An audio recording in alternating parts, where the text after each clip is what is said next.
Señoras y señores, buenas tardes, bienvenidos.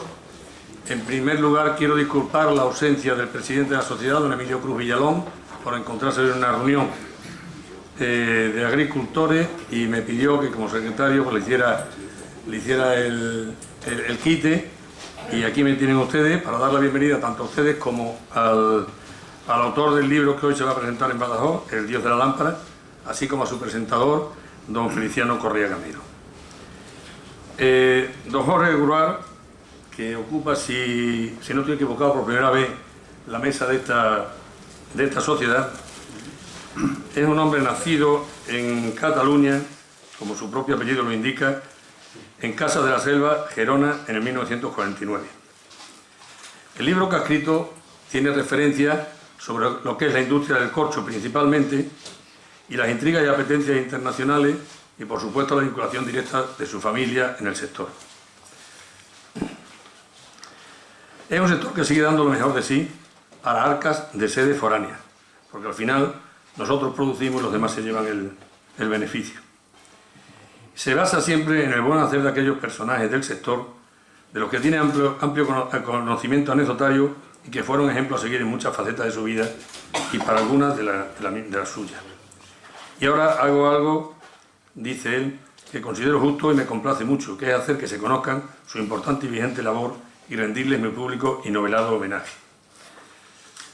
Yo, dándoles la bienvenida y deseándoles que tengan mucho éxito tanto con este libro como futuras publicaciones que estoy seguro que tendrán, yo me voy a retirar de aquí del atril, soy el que menos pinto en este sitio, y le voy a dejar a ellos dos para que don Feliciano te haga la presentación y don Jorge usted hable de su libro también. Muchas gracias.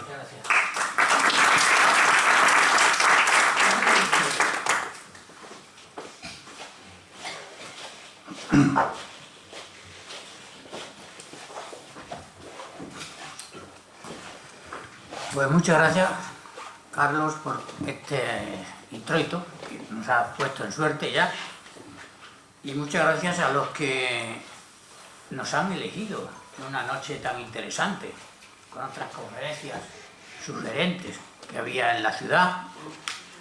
Entonces, hemos de agradecer la presencia aquí de los que habéis venido, seguramente porque tenéis un interés en el tema, también por el conocimiento con el autor. Yo le agradezco la confianza que me ha depositado de presentar esta obra. Yo no voy a hablar del contenido de la obra, voy a hablar de lo que la obra me sugiere, porque es la aportación que yo puedo hacer para que ustedes calibren si realmente la obra tiene la enjundia suficiente como para dedicarse a leerla. Una obra tiene que ser sugerente y el que la presenta debe de contar parte de esas sugerencias. Es bien sabido que la novela es el género más difícil de la acción literaria.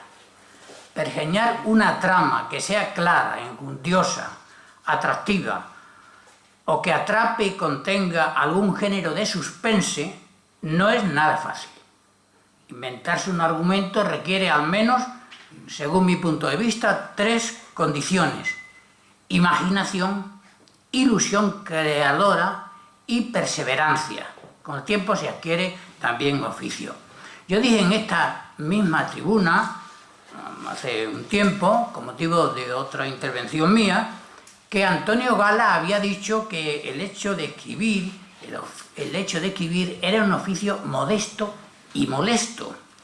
Y es que el mundo de la escritura, bien lo saben los que están aquí y escriben, hay que remangarse, y más para pergeñar un texto novelado.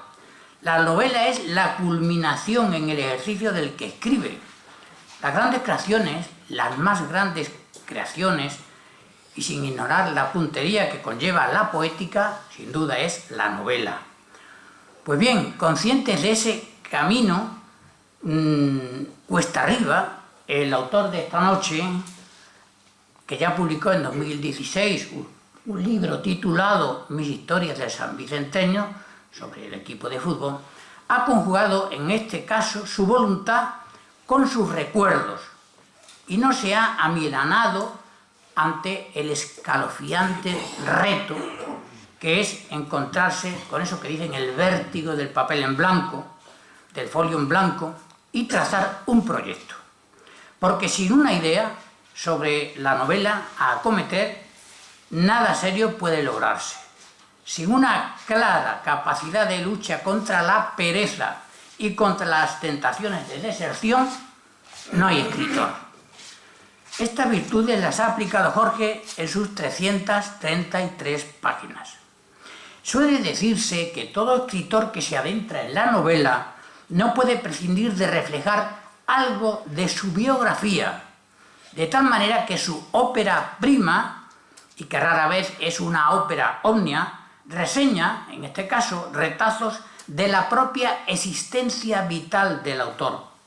En este caso, digo, lo que contiene la obra no es un deleite glamuroso, sino la plasmación de una realidad social que le es bien conocida al que la desarrolla. Tal vez pudiera yo afirmar que esta novela es un espejo que no engaña, que es un reflejo fiel de la realidad sin distorsión. Dicho de otra forma, el que esto escribe sabe de qué va, porque él mismo es carne de las letras que ahí deja. Él pone como garantía de su relato los nombres reales de contemporáneos nuestros, algunos aquí presentes, otros conocidos, que forman parte de esa generación que era joven en la transición política nuestra y que ha seguido en activo en distintos frentes, en el profesional, en la calle, también en la política algunos. Su propósito en el libro lo confiesa en las primeras páginas al decir lo que digo aquí.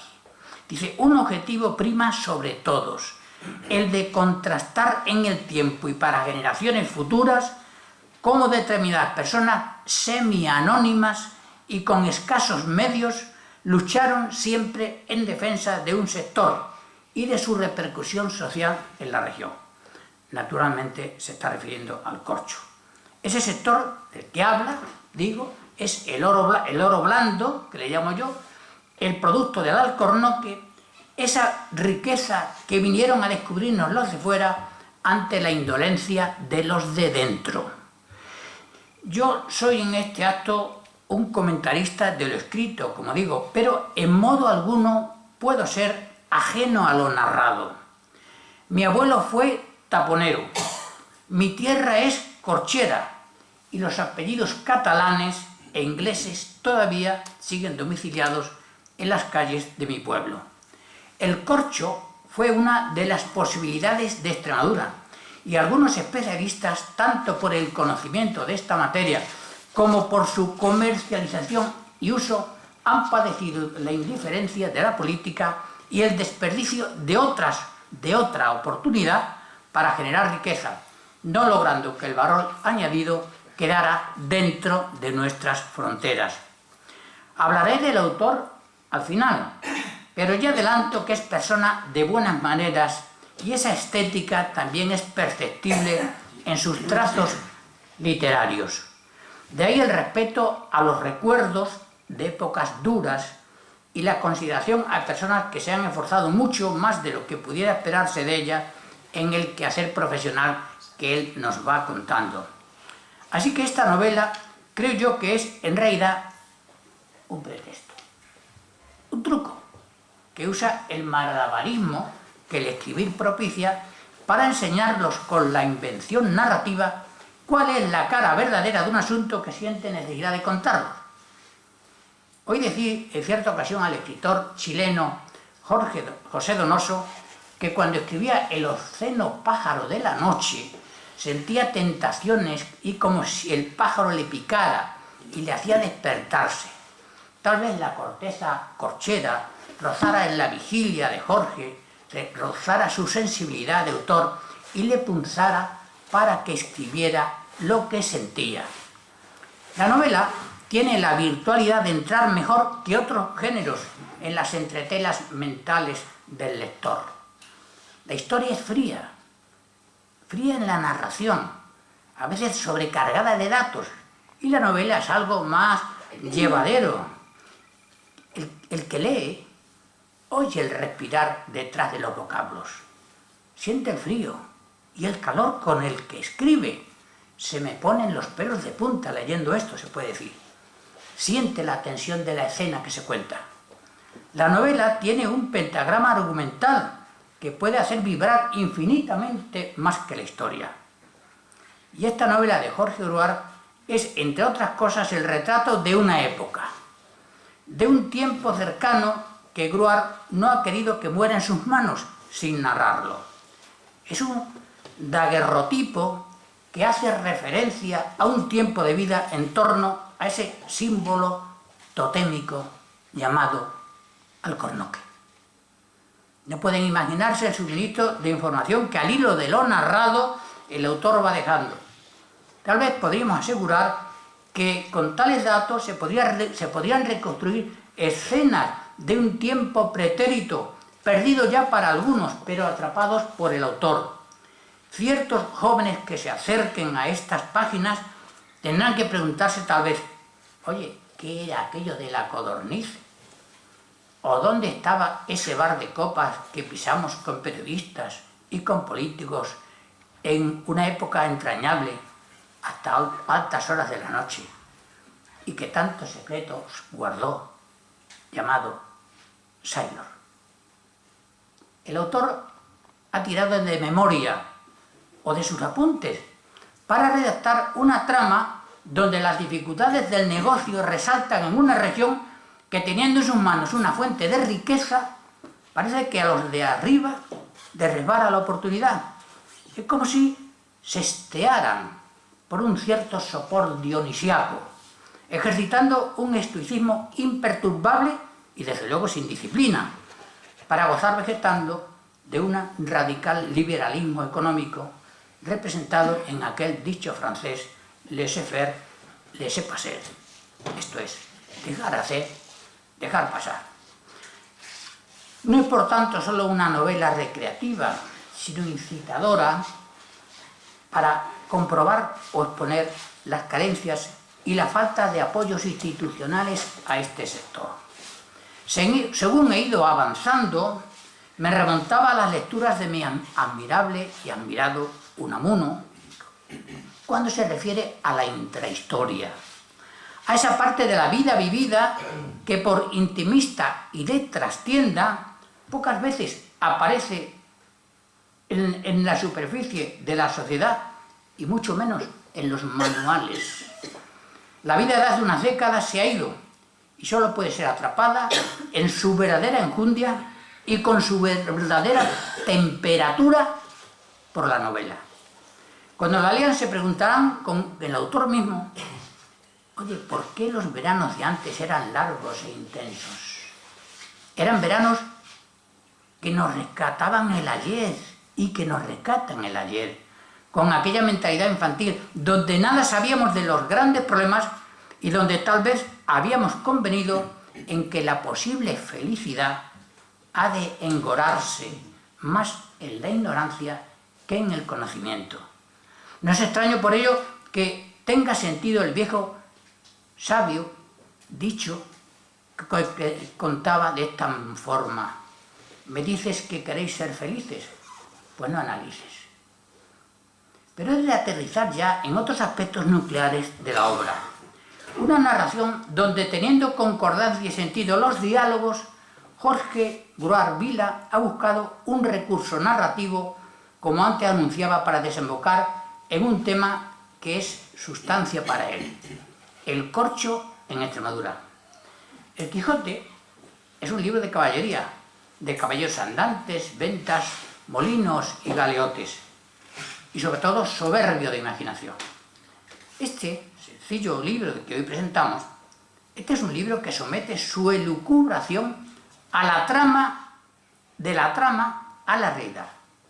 En el Quijote el pretexto de Cervantes es criticar los libros de caballería, mandando la imaginación y los sueños mucho más allá de la realidad. En esta obra manda la realidad más que la ficción o los sueños. El corcho debería ser entre nosotros como un logotipo económico, y sin embargo el alcornocal ha sido un sicario al servicio de intereses ajenos. Ingleses, catalanes y portugueses han aprovechado han aprovechado esa condición indolente de propietarios, de latifundistas, que eran engatusados por su holgazanería y con su consentimiento, y como resultado el valor añadido se iba fuera. Aquellas experiencias gerundenses sobre el uso del corcho, aprendidas por ellos en la región de la Champaña francesa, usando el tapón para mejor conservar el vino, llegaron luego hasta las dehesas extremeñas y andaluzas, los espacios más ricos en alcornocales de toda la nación.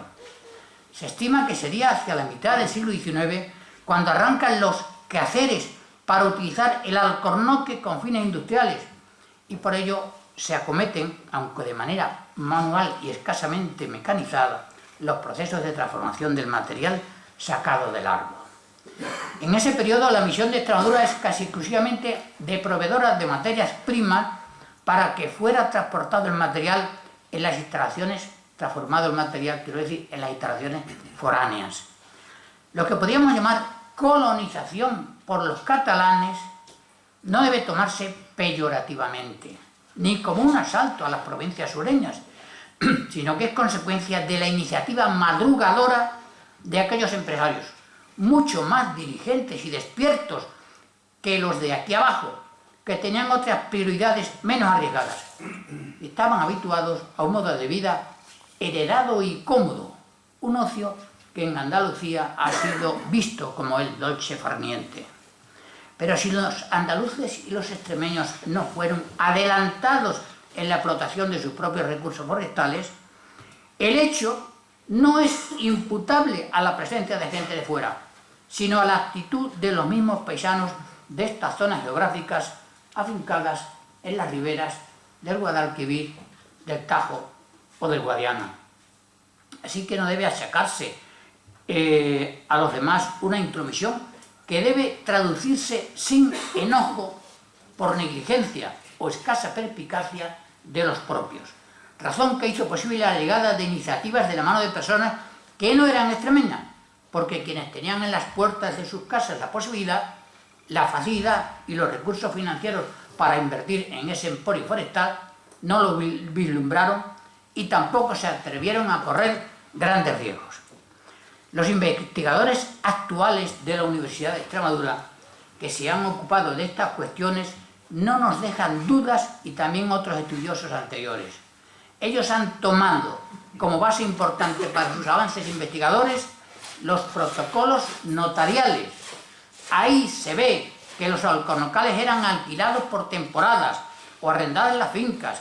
Los citados legajos contienen las firmas y nombres de personas que intervinieron en esos años tan interesantes, donde el trasiego de la materia prima era una enorme dificultad. Si hacemos caso a Ramiro Medir, uno de los investigadores, nos cuenta en su investigación que los orígenes de la fabricación extremeña del corcho se encuentran en Jerez de los Caballeros y Alburquerque, quien de merecer el papel que va a desempeñar San Vicente de Alcántara, coincidiendo en ese lugar dos cuestiones, ambas de interés. Por un lado, la propia posibilidad de la explotación corchera, y al hilo del nacimiento de esta actividad industrial, la conformación por primera vez en Extremadura de colectivos obreros que antes estaban diseminados en el campo, o en agrupaciones de segadores a mano y por temporada, solo por temporada.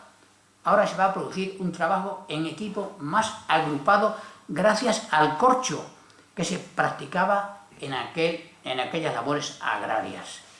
Tal situación sociológicamente nueva hará nacer lo que hemos de calificar ya como espíritu de cuerpo, un modelo escasamente presente por aquí en el pasado, salvo en los momentos, como digo, de la recolección.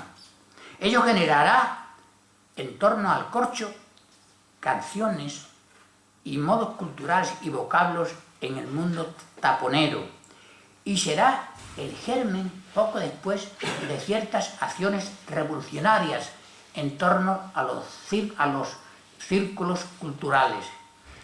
Pues la mentalidad nacida con motivo de la revolución industrial no se había evidenciado apenas en la Baja Extremadura.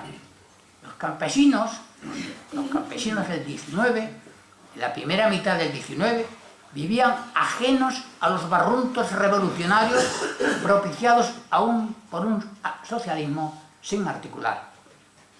Su impulso en torno al corcho y en estos lugares acabará despertándose. Sin embargo, actuará tímidamente y con miedo en respuesta a los abusos del poder liberal capitalista que llegaba a unos extremos de explotación insufribles. Era una sociedad plagada de gente sencilla, analfabetos casi todos. Cuando leo la novela y nos analizamos en el pasado reciente o lejano, solemos los de aquí imputar agravios a gentes de fuera, como si las culpas hubieran de exportarse para seguir como estamos. Por eso leer El Dios de la lámpara en el techo de las habitaciones, una lámpara que ya no existe en las habitaciones porque hemos puesto las luces indirectas. Al leer la novela no he podido sustraerme a la censura de esos vividores de rentas heredadas con más capacidad para la Dolce Vita que para la empresa. Ellos han sido consentidores de que fueran otros los que negociaran con una materia prima que nace y crece encarcelada al terreno, y me ha hecho pensar si no habrá algo más que la aparente pereza en los extremeños. Tal vez alguna cuestión genética o resultado de experiencias de sometimiento de largo recorrido que expliquen la conducta. Algo que con tanto desparpajo reflejaba el cura de Jara y Cejo, Gregorio de Salas, cuando en el siglo XVIII publicó su afamada Décima. Espíritu desunido anima a los extremeños, jamás entran en empeño, ni quieren tomar partido. Cada cual en sí metido y contento en su rincón, huyen de toda instrucción. Y aunque es grande su viveza, vienen a ser por pereza los indios de la nación. El sacerdote de Jara y Cejo debió aplicar ojos de lince y una ausencia de pudor para atreverse a presentar este perfil de los propios paisanos. ¿Es perezoso e indolente el extremeño? En consecuencia, ha sido la comodidad, contento en su rincón, dice el poema, la razón de esta quietud que le ha impedido ser emprendedor y dinámico antes que otros compatriotas nuestros. Si esto fuera así, habría que convenir que el enrolamiento hacia las nuevas tierras en el siglo XVI no era sino un juego a la lotería, era un viaje incierto para llegar hasta aquella Castilla del Oro que tantas leyendas produjo por si algo le tocaba en el bombo de la suerte. Si Gregorio de Salas tuviera razón, se justifica y se explica mejor aquella sumisión de los obreros, hijos de la tierra, con un comportamiento mansurrón bajo la bota del cacique. Y también sería explicable, siguiendo los asertos del de Jara y Cejo, que la comodidad de los patronos existía igualmente, al estar tan cómodos y dar sitio a la pereza, con ubres aseguradas en el seno de sus oligarquías rentistas. Sabían que aquellas propiedades eran su seguridad económica, también la tarjeta de visita de un rostro social, aunque la administraran otros. Lo que no presintieron aquellos antepasados era el riesgo futuro con tal proceder. De tal manera que los hijos de aquellos señores acabaron quedándose sin tierra y sin negocios. Desde lejos ya vieron cómo unos extraños hacían productivas sus ancestrales propiedades con mucha más diligencia que ellos mismos. Aquellos extraños dejaron de serlo y se convirtieron en gente nuestra, en gente de aquí. Lástima que el eslabón perdido siga perdido. El que debiera servir de estímulo y apoyo para que los organismos oficiales tuvieran el afán de aportar por un sector exclusivo y de tanta importancia. En la novela se mencionan otros lugares de África y por supuesto de Portugal, pero el corcho es de primera dimensión en Extremadura. Pero al margen de estas consideraciones sociopolíticas que la novela me ha sugerido. La novela de Jorge Gruart ha de cumplir su cometido y naturalmente nos va marcando el perfil personal de los protagonistas. Dibujar el modo de ser de los intérpretes, exponer sus conflictos personales y comerciales. Es imprescindible para hacer coherente la trama, y él lo hace. Jorge, en este caso, es un pintor de escenarios, un dibujante del mundo cortijero, de las tensiones que conllevan los negocios, de los riesgos, de los problemas familiares y del refranero, de la presencia siempre ahí de los portugueses en el mundo del corcho, de tal manera que no sería posible escribir o trazar una historia extremeña del corcho sin contar con los portugueses. Y ya, probablemente también, sin leerse esta novela. Es asombroso el despliegue de conocimientos que el autor muestra, no solo del corcho en sí, sino de las tramas familiares, del modo de negociar, de las reuniones, de las compañías, de los problemas de producción y de las calidades del producto. También del uso de esa materia prima para otras aplicaciones, al ser el corcho un elemento tan estático como cómodo y duradero. En cierto modo, también estamos ante una novela social.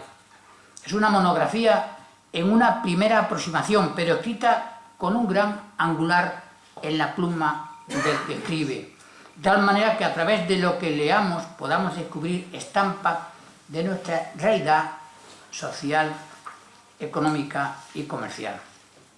Este Dios de la lámpara es un Dios de nuestro tiempo. No es el de Abraham ni el de Moisés.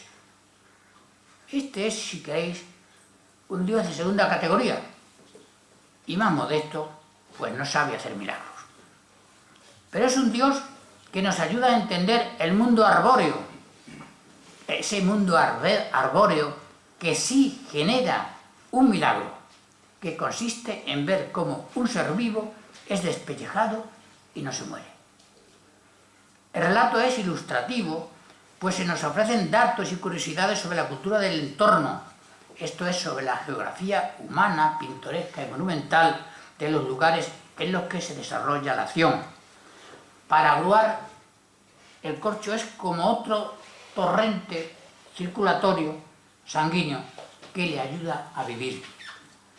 Uno de los protagonistas afirma: el corcho es algo tan maravilloso que no existe posibilidad de tener competencia y los que se la busquen siempre serán unos ingenuos hasta que vean un trozo de corcho a través de un microscopio.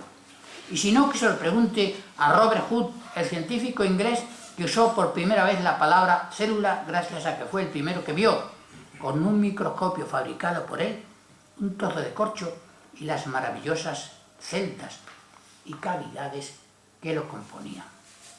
Por otro lado, en una conferencia dada en la Sociedad de Amigos del País de Londres por Mr. Kenneth, afirmó: en el mundo no existe un material tan perfecto como el corcho, que puede comprimirse hasta el 60% de su volumen inicial, recuperándose luego al 100% y seguir desarrollando su cometido, como es el que hace el tapón del corcho en el cierre de una botella. Podría yo seguir aquí mucho tiempo describiendo el contenido y el gran esfuerzo que sin duda Jorge ha hecho recopilando datos, ordenando escenarios para producir este trabajo. Pero no quiero que se caliente el cava. Jorge es un amigo desde hace muchos años.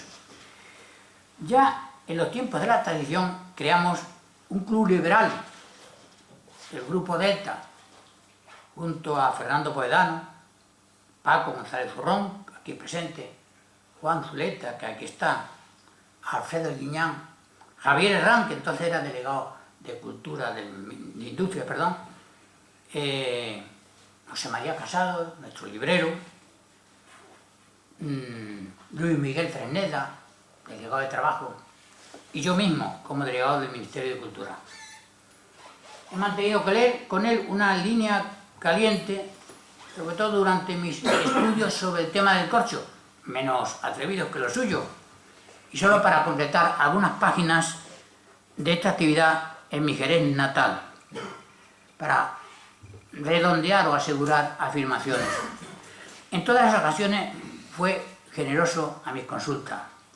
Lo necesitaba porque Jerez es parte del bosque más antiguo del Mediterráneo, un lugar que alberga en algunos sitios hasta 75 pies de alcornoques por hectárea. Cuando en el año 1928 la Hispanic Society of America, Sociedad Hispánica de América, mandó a una joven fotógrafa por estos lugares para descubrir a la lejana Celtiberia, le llamaron la atención tres cosas: la Semana Santa, algunos oficios y el trasiego del corcho. La saca, apilamiento, acarreo, todo hecho a mano. Ruth Matilda Anderson, que así se llamaba, se quedó petrificada al ver que se despellejaba el árbol y seguía vivo. Así que cuando visitó los humildes boliches donde se apilaba o cocía el material, no salía de su asombro. Aquellas maneras parece haber muerto, pero está en la novela. El libro de Jorge recupera vocablos, giros y palabras que hoy son moribundas en las ciudades, pero algunas se aplican todavía en las faenas corcheras de nuestra tierra. Este libro no nos puede ser ajeno porque es novela nuestra y al tiempo un reportaje descriptivo de asuntos propios. Los que somos historiadores sabemos que en ciertos asuntos la novela nos gana la partida, porque es el mejor auxiliar para conocer la realidad. Sin el jarrapellejo de Felipe Trigo no hubiéramos interiorizado la realidad de qué cosa era en verdad un cacique, también encarnado luego en el cine por Antonio Ferrandi. Sin la regenta de Clarín no hubiéramos entendido el pernicioso pudor de aquel canónigo Fermín de Paz que estrenaba sotana para ir a confesar, o aquellas señoronas vestidas de negro y con los labios rojos de pasión. Bajo sus vestidos airosos y bajo la capa del canónigo se ocultaba la hipocresía de la ciudad de Vetusta, Oviedo. Retraídas en apariencia, querían hacer compatible su misticismo añejado y de falsete con la soflama que le acarreaba una lujuria incontenible. Detrás, la madre del canónigo, el pomposo Fermín, en el papel de vigilante conciencia, que avisaba de la necesidad de mantener su jerarquía en la iglesia y el dinero que ello conllevaba. Jamás la historia hubiera podido señalar los ribetes de celo y censura como lo hace Clarín en esta novela de aquella España confesional y clasista y desde luego ajena a cualquier modo de sinceridad. Pues bien, y termino. Ahora también, para meternos en las entretelas de un mundo cercano pero muy someramente conocido, tenemos la oportunidad de esta novela, que nos acerca con su narración a una realidad que la historia no nos la podía dar con esos detalles. Este es un Dios de andar por casa, un Dios al que para consultarle nuestros quebrantos no hay que ponerse de rodillas, sino que basta con tumbarnos en la cama, mirar la lámpara y reflexionar. Y os acercáis a esa lámpara que Jorge Gruar ha encendido esta noche, ayudémonos nosotros mismos, que es obligación del lector. Pongamos algo de nuestra parte para saber sentir en la trastienda de lo que leemos algo que no nos es ajeno. No nos es ajeno porque esta novela, en cierto modo, es parte de nuestra biografía como pueblo y desde luego del sentir, del sufrir, del padecer a lo largo de décadas de nuestra tierra. Muchas gracias.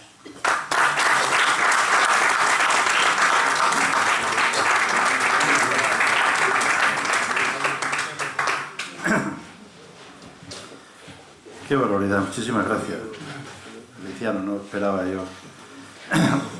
Te agradezco mucho que hayas estado aquí compartiendo este momento, igual que os lo agradezco a todos vosotros, y empiezo por dar las gracias a La Económica, una entidad bicentenaria que curiosamente en su momento demostró un interés en determinada faceta corchera, concretamente con el tema de la saca.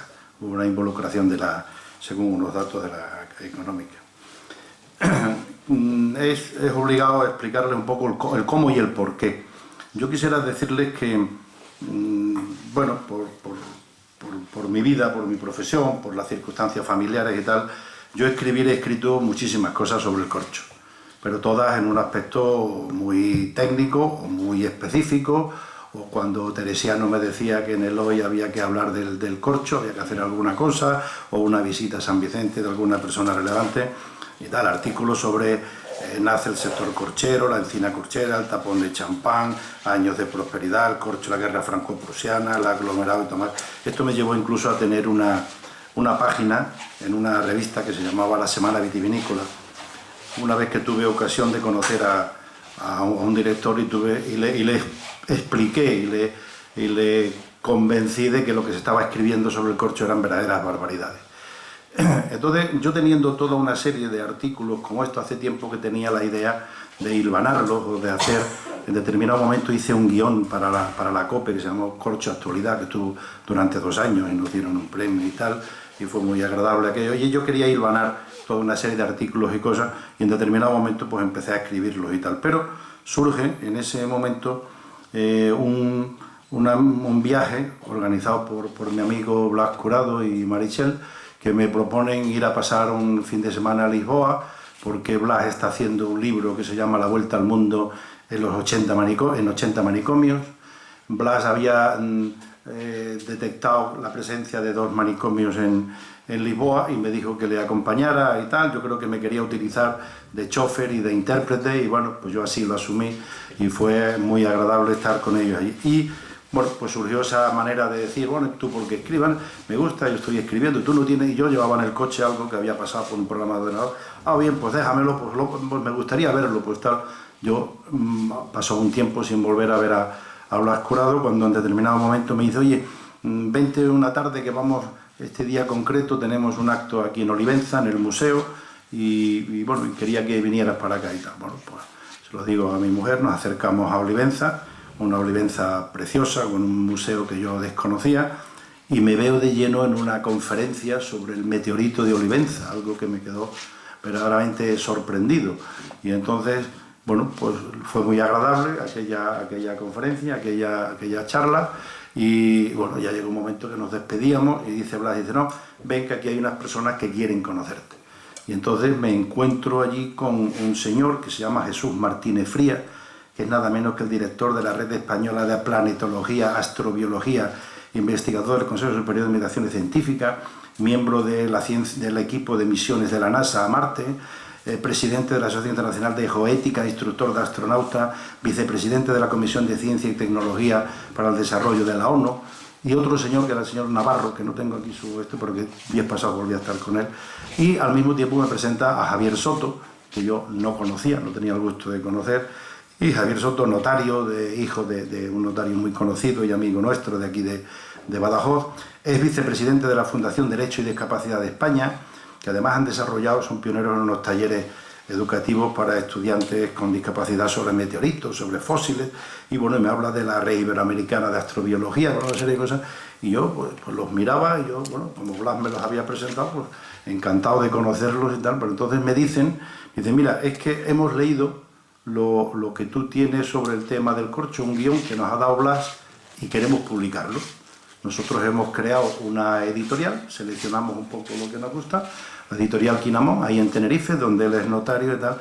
La verdad es que me vi verdaderamente sorprendido, yo no me lo imaginaba, y bueno, pues luego cuando a mí me preguntan de corcho, luego cuando me lanzo, pues empiezo a decir ahí un montón de cosas, notas enseguida que estás hablando con personas que no tienen ni idea, evidentemente, que quizás ese es otro de los temas de nuestro gran desconocido corcho, y en definitiva, para abreviarlo, de una manera muy precipitada, al cabo de un poco tiempo, me llama nada más y nada menos que Isidro de Tecnigraph y Paco, y me dicen, oye, que tenemos esto aquí, que lo que vamos a publicar, vente para acá, que hay que hacer no sé qué, y necesitamos una foto para abordar, y así me he visto un poco en esta historia. Bien entendido que cuando conocí yo a estas personas, luego pensé en que, claro, había que darle una forma, había que darle, yo pensaba, todo esto un poco para la gente del sector, bien, está bien, y para escribirlo en esta revista, La Semana Vitivinícola, está bien, pero para unas personas en el tema, bueno, entonces, bueno, pues lo fui buscando una serie de personajes y utilicé los personajes que en aquel momento, o curiosamente, iban viniendo. Me fue mucho más difícil hacer una especie de prólogo en el cual trato de explicar la intemporalidad que hay para no meter, digamos, anécdotas y cosas que hubiera que obligar a ir a buscar demasiados datos, ¿no? Pero bien entendido, en aquellos días me llamó mi amigo Kenneth Palmer, que es una persona, unos amigos que tengo en Londres, que sus hijos están en Australia y tal, y de ahí saqué esos personajes, y bueno, ahí empecé un poco. Luego hay un personaje que sitúo en Figueira, bueno, no te podría decir por qué, pero en Figueira pues aparece mi amiga Mari Conchi, porque allí hay sus padres, bueno, y así con mi amigo Dani. Entonces he ido haciendo surgir todo este tipo de cosas. Pero en realidad la radiografía que me ha hecho Feliciano pues, me agrada evidentemente, pero es como si me hubiese retratado en determinado momento, y por supuesto en este tipo de obras todo el mundo no puede evitar la parte autobiográfica que hay. Hay que tener en cuenta que yo lo que trato aquí es de explicar la historia de ese desconocido que es el corcho, que os comentaré, y por otro lado lo que a mí me iba ocurriendo cuando yo trataba de hacer que se conociera el corcho. Por otro lado, yo estoy en una empresa, mis 3 hermanas están fuera de San Vicente, una empresa familiar, yo soy el único varón, y estoy allí con mi padre, y a los 18 años, pues mi padre me encarga que haga lo único que de verdad es importante hacer en una empresa de tapones, que fabrica tapones de corcho de Extremadura, que es venderlos. En Extremadura y concretamente en San Vicente, yo no creo que haya sitios como igual en Jerez, que es el origen, que os lo comento, se sabe todo sobre el corcho. Y creo que hay gente que, bueno, esas personas que solo con coger una plancha de corcho saben detectarte si es 14-8, 15-16 y tal, eso tiene un mérito verdaderamente importante que solo viene de padres e hijos y tal, es como el tema de la saca, ¿no? Bueno, todo eso está muy bien, pero ese producto luego hay que venderlo. Entonces yo me encontré con 18 años, me encontré viajando, empecé con un 600, luego con un R10, luego ya llegué a tener un R12, me acuerdo de todas aquellas, en unas circunstancias donde... Y aprovecho para decirlo porque me preguntan por el tema del título. Bueno, pues el tema del título me vino a mí porque evidentemente en esos viajes, en esa época en la que no hay televisión, no hay teléfono móvil, yo a última hora de la tarde estaba siempre buscando un sitio donde hubiera una cabina para pasarle los pedidos a mi padre, para que mi padre pudiera seguir funcionando con la empresa, y luego te ibas a la Posada, a la Tobarreña, o en sitios, en Ponferrada, en Bembibre, en los sitios, en Galicia, en todos los sitios donde lógicamente yo iba buscando sitios para vender tapones de corcho. Y cuando llegabas al hotel, pues, evidentemente, bueno, pues llegué incluso a tener un transistor pequeñito que me acompañaba mucho, y bueno, ponías el transistor cuando habías escuchado ya el parte o los resultados del Tour de Francia, de Charles Gaulle y Martín Mamonte, pues llegaba un momento que te tenías que dormir y tal, y en ese momento, que bueno, yo que he sido católico y me precio por lo menos ese católico que nuestros padres nos inculcaron, ¿no? que nos inculcaron la idea de rezar por la noche, pues yo rezaba, y cuando rezaba pues yo estaba en la cama, como te había dicho, y yo miraba la lámpara, y claro, le rezaba a la lámpara, y además siempre apartando un Padre Nuestro a mano derecha, para ver si al día siguiente sacaba más pedidos y las cosas iban funcionando medianamente bien, ¿no? Y bueno, y de ahí surge el título del Dios de la lámpara. En esos viajes, en esa época, paralelamente, están ocurriendo cosas muy importantes en Extremadura y concretamente en España. En España hay esa amenaza se veía como una amenaza del mercado común, de la libre circulación de materias primas y tal. Y entonces empieza a haber unos movimientos que yo ahí, de alguna manera, dejo caer. Aparece Portugal. Portugal es un país que después de las grandes guerras siempre procuró y acabó conquistando nuestros mercados. Se producen circunstancias muy curiosas, entonces todavía no estábamos organizados, y se produce, y aprovecho aquí, bueno, pues para hablar de Badajoz, mi Badajoz querido. Yo tengo unos recuerdos imborrables de Badajoz, y además Badajoz era el sitio donde la delegación de industria con Andrés Herrán, el señor Juan Vega, todos los convenios, aquí en la delegación de trabajo, todo se discutía en este Badajoz, donde además tampoco era muy grato el recuerdo, porque aquí es donde nos veníamos a examinar del bachiller, algunas de mis amigas y amigos que están hoy aquí, que yo les agradezco mucho. Entonces, en ese Badajoz se produce la visita de Amorín. Amorín era el zar del hombre, bueno, pues ha muerto recientemente y habréis podido quizás ver en la prensa, el hombre más rico de Portugal y tal. Y este hombre hace un comentario que fue una verdadera revolución, porque este hombre indica que lo que hay que hacer es llegar a crear el mercado ibérico del corcho y que vayamos teniendo en cuenta que la libre circulación de materias primas es una cosa que está a la vuelta de la esquina, y poco más o menos diciendo, y a partir de ahora yo voy a venir y voy a comprar el corcho directamente en la finca, esto lo ha definido muy bien Feliciano, y a partir de ahora los corcheros espabilaros, porque los portugueses vamos a entrar y salir aquí como Pedro por su casa. Eso parecía que no tenía importancia. Eso nos obligó a constituirnos en una asociación de empresarios, se nos llamó del Ministerio de Agricultura, y en ese momento se crea la Asociación de Empresarios del Corcho de San Vicente, que eligen a mi padre por unanimidad, lo eligen presidente. Mi padre, luego hubo la circunstancia de que prácticamente a los 2 meses murió mi padre, y luego pues yo puse el cargo a disposición de la Junta de ASECOR y me eligieron a mí presidente, y a mí me tocó un poco toda esta historia en la que aparece el mundo de la normativa. Aparecen una serie de circunstancias verdaderamente complicadas, donde los portugueses siempre iban delante de nosotros. Aparece el hecho concreto de que ya las botellas tienen una medida unificada, los tapones de corcho, los lavados de los tapones de corcho y todo esto. Y ahí hay un mundo donde yo afortunadamente entré en contacto con un grupo de enólogos, y aquí termino este capítulo porque sé que hablo demasiado, me lo dicen siempre. Entonces hay un momento dado donde, claro, vender un tapón de corcho, que yo quería dejarlo caer esto aquí, porque una cosa es el mundo del corcho de Navalmoral para acá, pero otra cosa es lo que significaba este producto fuera de nuestra región.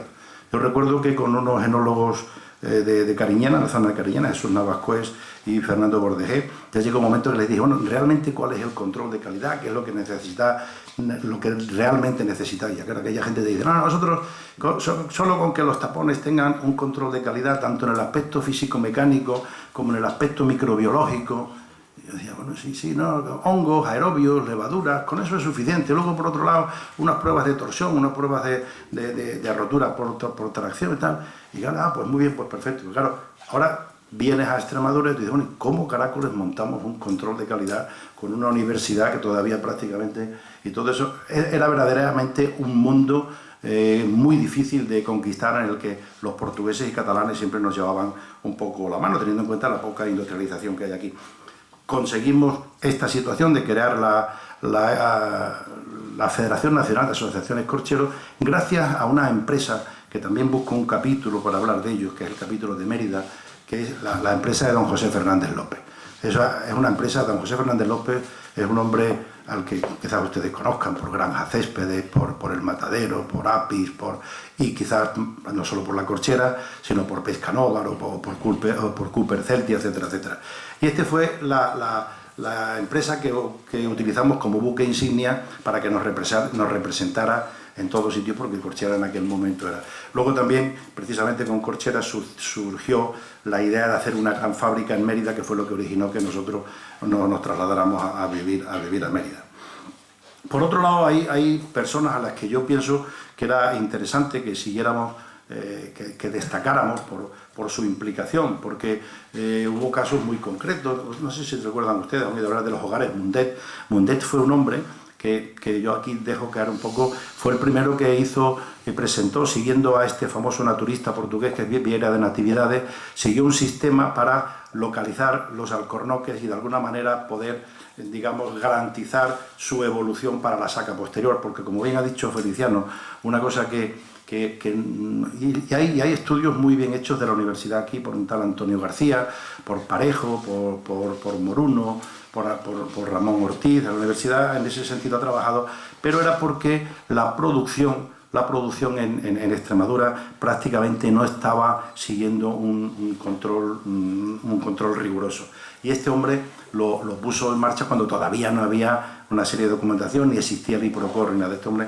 Luego fue una persona que tuvo una desgracia familiar y luego se dedicó, algunos de ustedes se han ido a Cataluña, ¿verdad? Los hogares Mundet, donde se atienden a los niños desfavorecidos y tal, era este hombre que fue un verdadero mecenas. Luego aparecen otras circunstancias, ahora estoy hablando un poco de la parte selvícola así del corcho, y ahí me aparece una anécdota que conozco mucho, Yo hice la mili aquí en Badajoz, y haciendo la mili la hice en Córdoba, luego vine a Badajoz, ahí en la base, y entonces tuve mucho contacto con la familia Calderón Oriozabala. Yo conocí a don Antonio con aquel artículo que escribía que se llamaba Buenos Días, que se acordará, Teresiano se acordará mucha gente, y entonces este hombre tiene una anécdota curiosísima, que yo aprovecho siempre para decir lo poco conocido que era el mundo del corcho, y que fue otra de las dificultades añadidas que había siempre que salía el tema nuestro del corcho. Este hombre escribió un libro que se llamaba La Primera... Este hombre estaba en Madrid, herido después de la guerra, y estando allí oyó en la radio que le pedían que